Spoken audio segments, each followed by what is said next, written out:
And now we don the deerstalker for another Sherlock Holmes adventure in The Beekeeper's Apprentice.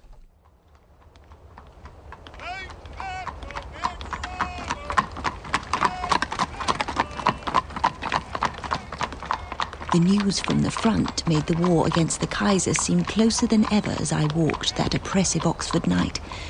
But I nevertheless looked forward to the game ahead. Miss Dunleavy was a formidable opponent both on and off the chessboard.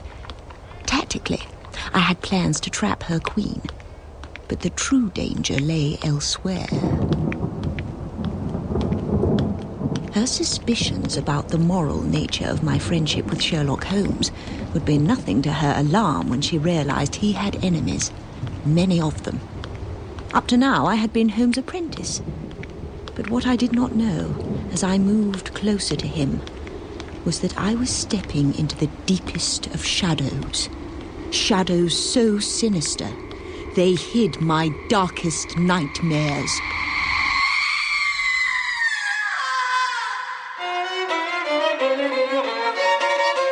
We present The Beekeeper's Apprentice by Laurie King, adapted into 4 episodes by Sean Prendergast, with Monica Dolan as Mary Russell and James Fox as Sherlock Holmes. Episode 3, The Segregation of the Queen.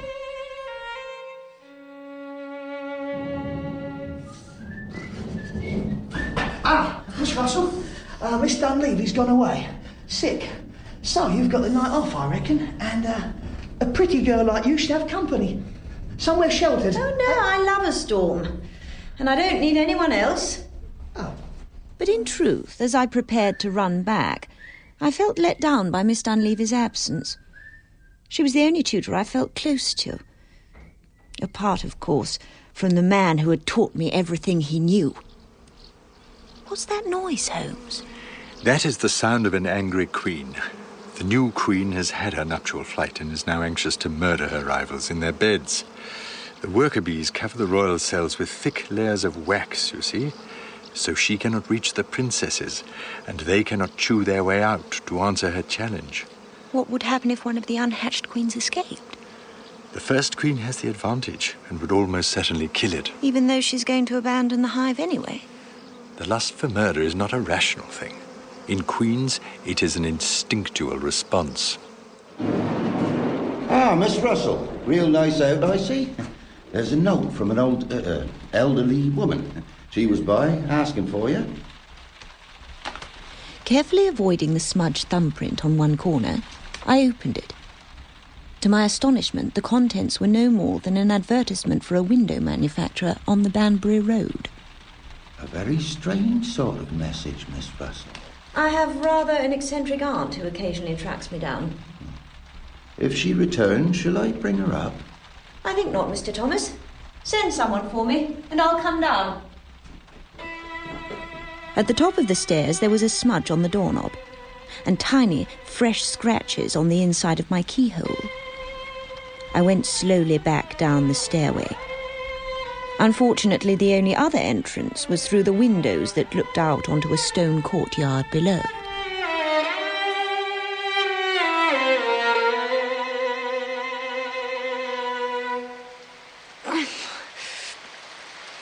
Oh, for God's sake, Russell. It's only 25 feet. Oxford is making you lazy. Sitting on your backside in the library all day. Slowly I peered over the ledge and saw an old woman.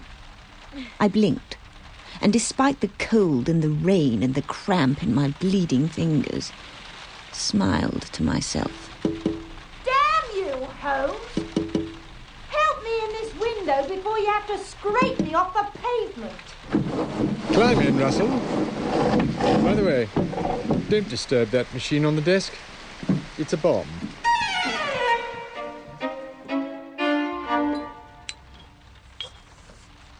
I suppose you know that brandy's not the optimum treatment for hypothermia. But I'm grateful, Holmes. I had a murderous tutorial, and then I worked in the Bodleian all afternoon. My maths tutor, Miss Dunleavy, I must have spoken of her. Well, we came across some mathematical exercises developed by an old acquaintance of yours. I assume you speak of Professor Moriarty? Exactly. I spent the day hunting down some articles he had published. I was going to show them to Miss Dunleavy and then break the news about some of your surviving enemies, but she's been taken ill.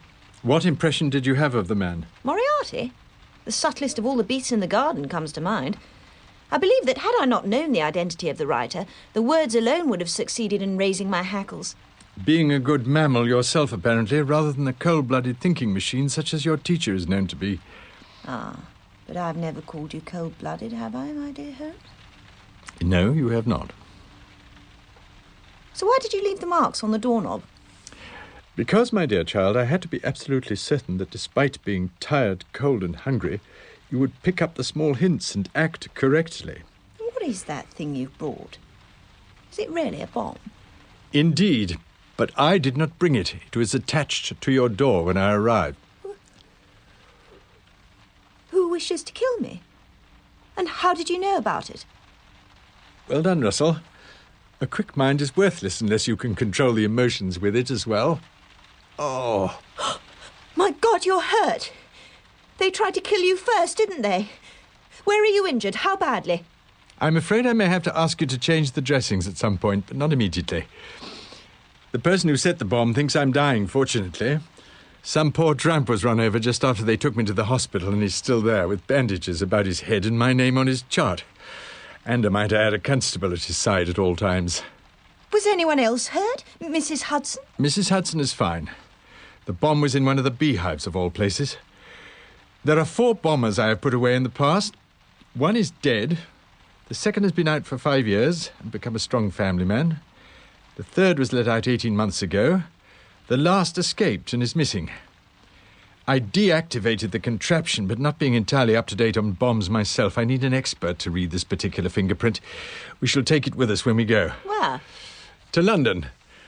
To Mycroft, my dear child. My brother, Mycroft. He knows more than the whole of Scotland Yard put together.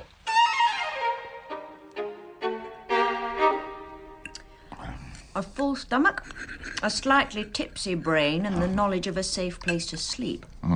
What more could a person ask? Thank you. Oh, my pleasure, Miss Russell.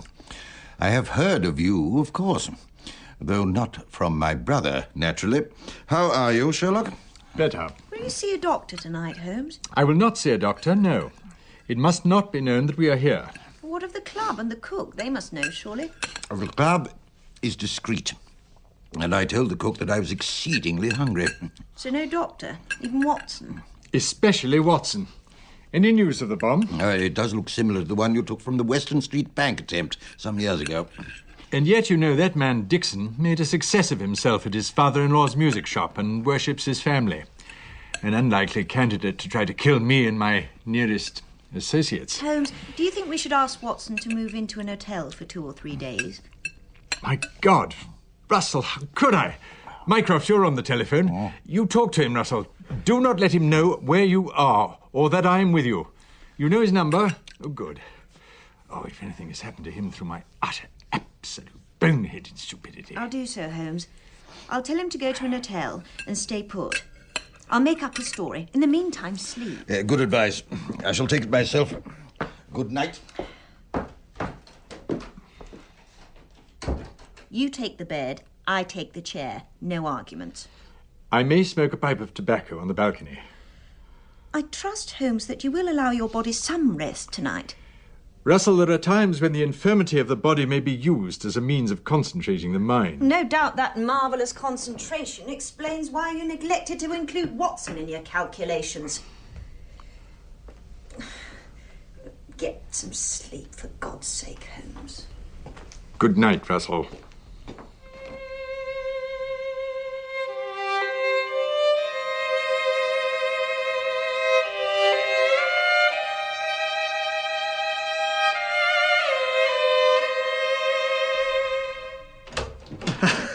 I hope I've not missed breakfast entirely. Uncle John! But how? We have been run to earth. Elementary, my dear Holmes. Where would Mary be if you were both in danger but with you?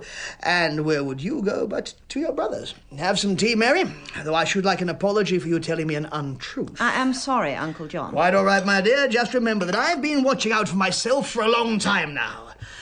I'm hardly a babe in the woods. But you... How did you get here? And when did you shave off your moustache? Put on your alter ego, Watson. This outfit, complete with epaulettes, belongs to the doorman at the hotel. It was just like old times, Holmes, really it was. I left the hotel by the kitchen entrance, through 3 restaurants and Victoria Station. Took 2 trams, a horse bus and a cab. But why, Uncle John? I told you that I'd ring you. I am a doctor. It was my duty to come. Goodness and mercy shall plague me all the days of my life, Watson. Why should I let you do any further damage to my epidermis? You will allow me to examine your injuries, because I will not leave until I've done so. Morning, you. Oh, read it, Russell. Oh, damn you, Watson, be careful. What's this? Bomber killed by own device. Watson Holmes target. Well. Bottom of the page. Well. A large bomb exploded shortly after midnight this morning at the home of Dr. John Watson. Oh, God, upon myself. Apparently killing the man who was in the act of setting it, identified as Mr. John Dixon of Reading. My home? It seems, old friend, that we owe considerable and deeply felt thanks to Russell for packing you off to the hotel. Yes, well, my home. I must go. The article states that no one was hurt. Yes, You must stay here, Watson. They know you are not dead and may try again. Dixon was no fool. He would not have blown himself up. He was being punished for missing you. Although, I suppose a group of criminals can overlook essential organisation. For pity's sake, Mycroft is not the government. If he was employed to obliterate me and everyone close to me... I suppose I should have been next. You're right. Accident and suicide are unlikely. Could a bomber's boss bomb a bomber? Pull yourself together, Mycroft. Makes it difficult to hire help in the future. Well, I shall make inquiries as to further progress. Come, Watson, let me get you a drink. You look as though you need it. Yes, It's most irritating that Dixon is no longer available. If only I'd been able to reach you earlier, I might have caught him setting your bomb. You did not, because Sunday's attempt to blow you into many untidy bits left you unconscious until dusk on Monday. I did not say I was unconscious. What made you come to me? Did you have any reason? No. No, it was a fixation visited upon an abused brain. Reason demanded I stay upon the scene of the crime with perhaps a telephone call to put you on your guard, but I tell you the truth, I found it impossible to retain a logical train of thought. It is the most peculiar side effect of concussion I've ever experienced. At dawn on Tuesday, all I could think of was reaching your door by dusk. And when I found I was able to walk, I walked. And when you approached my rooms, you must have passed the bomber in the street. The only faces I saw were hunched up against the rain. But how did our adversary know of you? Your name appears on no publication, although our collaboration is no doubt common knowledge in the village. We need a name, Holmes. Yes. I think the time has come for me to renew my contacts with the criminal world in this fair city. Today? Surely your brother here... Mycroft moves in circles rather more exalted than I have in mind. I shall join you. That you most definitely will not do. Now, don't look at me like that, Russell. I am not protecting your gentle virtue, although I admit there are sights to be seen underground in London that might give even your eyes pause. It is a job for a specific old man, a man already known to be an occasional visitor to the dregs of London society. A companion would cause comment, and tongues would not flap so freely. But your back... Is very well, thank you. You wish me to remain here today? That will not be necessary as long as you are not followed. In fact, it is probably best if you are not here, and if they are aware of that. Where did Mycroft stash the box of makeup last time? Mycroft! Watson! In here! What's the plan? Well, I shall go snooping, and then if I have learnt nothing, by 7 o'clock there will be little point in persisting. And as it is an Italian night at Covent Garden, shall we agree to meet there at 7:45? What is it? I will leave here now dressed as my brother. Russell will leave in 20 minutes dressed as you, Watson. Mycroft, would you kindly find us some suitable padding and a large quantity of sticking plaster? Now, I'll tear up some of these blankets while you take yourself to increase your girth. You take off your shirt, Russell. Is it really necessary, Sherlock? Perhaps the sticking plaster could be put on over her clothing. What? Oh, yes, I suppose so. I shall turn to the right out of the door, as my disguise is more realistic. Russell will turn to the left, so that they will see her clearly only from a distance. 20 minutes after she leaves, the two of you will depart together, hatless, and stroll slowly down the street to the right. And for God's sake, be careful. Holmes, old friend, are you going to be all right? The pain, I mean. Do you want something? I have a bottle of morphia in my bag. After all these times, you offer me morphine? My dear Watson, you do have a talent for reducing things to their proper perspective. You know I never indulge when I'm on a case.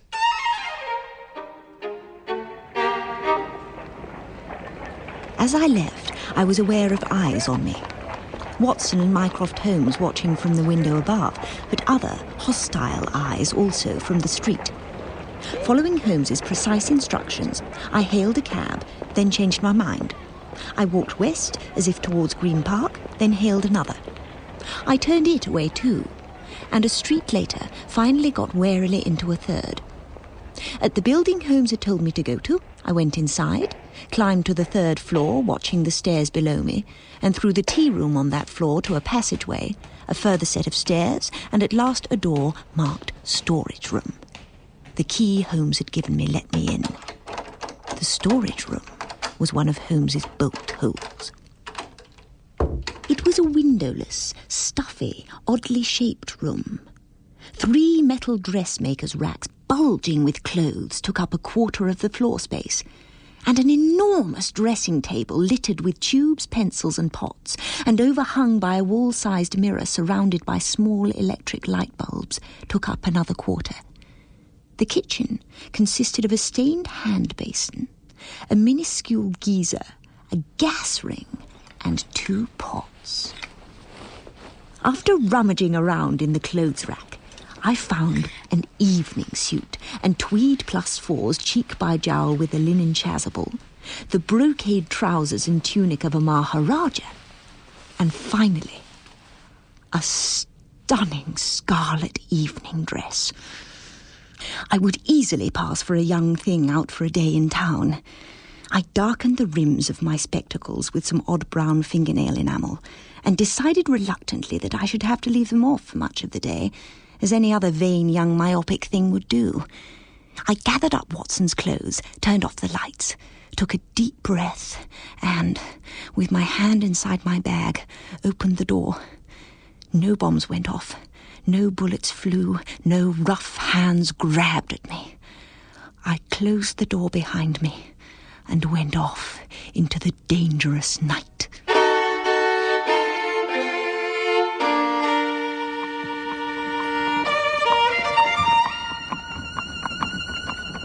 Oi! Driver, where are you taking me? This isn't the right way to Covent Garden. Yes, miss, this is the faster way. Away from the heavy traffic, miss. All right, you. Now look, I have a revolver and I will shoot you if you do not stop immediately. Nah, miss, you don't want to be start doing that now. I'm feeling more like it every moment. Stop this cab, now. I can't do that, miss, I really cannot. Why not? Because, miss, we'll miss the curtain if we do. You utter... Damn you, Holmes. That's the second time you've played your blasted tricks on me in 3 days. If you do it again and I have a gun in my hand, I won't be responsible, you hear? As sure as my mother's name's Mary McCarthy, I won't be responsible for my temper. Yes, miss. Your mother's name was not Mary McCarthy. No, it was Judith Klein. Just don't scare me again, please. I've been walking round frightened and blind since I left your brother's rooms, and I'm tired. Apologies, Russell. My twisted sense of humour has had me in trouble before. Pax? Pax.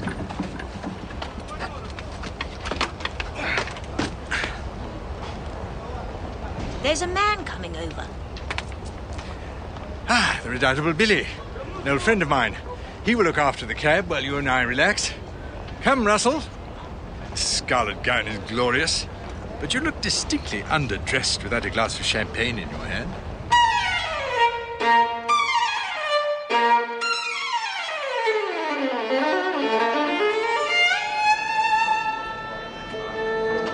Holmes could be charming when he so desired. But that evening between acts, he positively scintillated, with stories about the primary cast members, his conversations with the lamas in Tibet, his most recent monographs on varieties of lipstick, the peculiarities of modern tie marks, the structure of the aria we were about to hear, and 1,000 other topics. I'm so sorry, Russell. I seem to have been talking for the entire evening. Holmes, I realise the question sounds presumptuous, but do you find there are aspects of yourself with which you feel most comfortable? Who am I, do you mean? Well... Do you know what a fugue is? Are you changing the subject? No. I see. Two discrete sections of a fugue may not appear related unless the listener has received the entire work, at which point the music's internal logic makes clear the relationship. A conversation with you is most invigorating, Russell. That might have taken 20 frustrating minutes with Watson.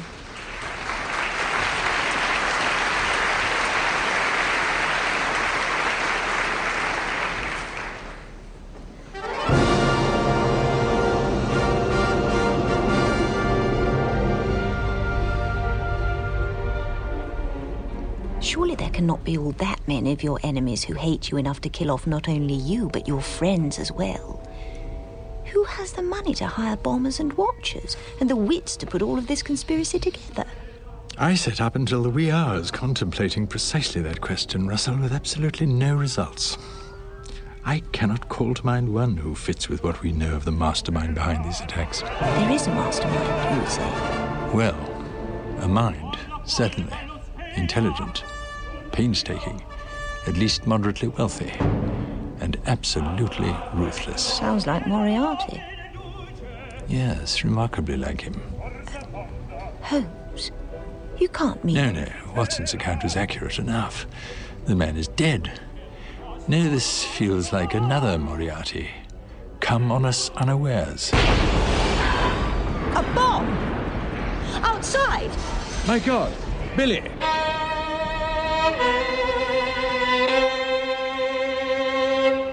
Ah, the police are here already. That should have ruined our chances of finding evidence. Ah, Mr. Holmes. Your man Billy got a nasty crack on the head, that's all. Oh, no. Russell, I should like to introduce you to an old friend of mine. This is Inspector Lestrade of Scotland Yard. His father was a colleague of mine on a number of cases. Lestrade, this is my associate, Miss Mary Russell. Oh, Mr. Holmes, always a comedian you were. I forgot your little jokes for a minute. Have you ever known me to joke about my profession, Lestrade? Ever? No. Exactly. How is Billy? It looked like a clout on the head followed by a bit of chloroform. He was already coming around when they took him off. Thank you for that, Inspector. Have you already gone over the cab? No, we haven't touched it. Looked inside, that's all. Quick-thinking chap, that fella. He'll get a promotion. Inspector, that, I believe, is the individual over there. Why, yes, how did you guess? Did you know him then, miss? As far as I know, I've never seen him before tonight. But then how? Oh, it is too obvious. An older man in a low position can either have got there by being, well, how shall we say, of limited mental resource, which according to you he is not, or by backsliding. It could not have been a criminal act that pushed him down the ladder, or he would not still be in uniform. Which personality flaw it is can be readily ascertained by the broken veins in his face, while the deep furrows around his mouth indicate either pain or sorrow in recent years. I should suspect, as his body seems unimpaired, that the latter is to blame, which would explain the abuse of alcohol, and that in turn accounts for the demotion in rank. However, his general competency and the fact you mention the possibility of promotion tell me that he has passed through the crisis and will now serve as an example to the men around him. It's really quite elementary, Inspector. Yes. Sir, Mr. Holmes, I do see what you mean. I don't know how you've done it, but it could have been you saying that. You're absolutely right, miss. His wife and daughter were killed 4 years ago, and a year ago he pulled himself together. You'll be back up there in no time, I think. Come with me. I'll get a lamp so that we can look at your cab. Fowler! Russell, that last line was a bit overdramatic, don't you think? A good apprentice learns from her master, sir. This is where we found your man. What do you make of this, Russell? 2 pairs of feet. One has been in the mud today, the other... Is that oil? Yes, Russell. But there will be a third somewhere. At the door to the cab? No. Well, perhaps inside. Lestrade, your men will go over the whole cab for fingerprints, I take it? Oh, yes, sir. I've sent for an expert. He should be here before too long. New man, but seems good. Macready, his name is. Oh, yes. Ronald Macready. Interesting article of his. Comparing Walls with the personality traits of habitual criminals, didn't you think? I didn't have to see it, Mr. Holmes. Pity. Still, never too late. Lestrade, set up an incident room. Yes, I was about to do that very thing. Sergeant, find out if there's a back room in that shop. Yes, sir. What did you think, Russell? I'm beginning to suspect that this opponent of yours knows you well enough to be able to take your thoughts into account when planning his actions. Well, my immediate thought is to undertake a search of this area with a fine-tooth comb. Never let it be said that I was a man to disappoint my enemies.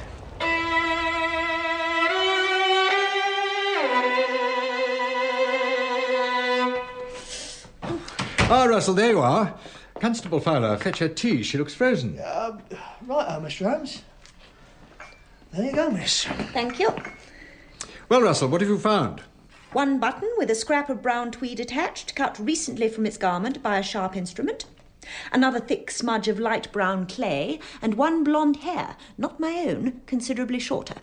Plus a great deal of dust and rubbed about dirt and debris, indicating that the cab had not been cleaned in some time. It has also not been used in some time, Russell, so your 3 finds are undoubtedly worthy of our attention. And you, Holmes? What have you found? Several things of interest, but I need to smoke a pipe over them, perhaps 2, before I have anything to say. Will we be here long, Holmes? Another hour, perhaps. Why? I've been drinking champagne, now coffee, now tea. I cannot last another hour without doing something about it. Of course. Have the older man, Fowler, show you the facilities in the park. Take a lamp with you. Sir.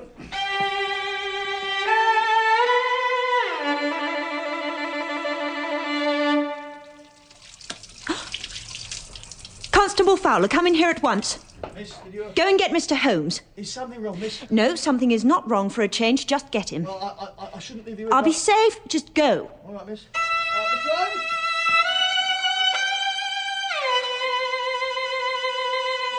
Russell? Russell? What have you found? Some traces of mud and of blonde hair.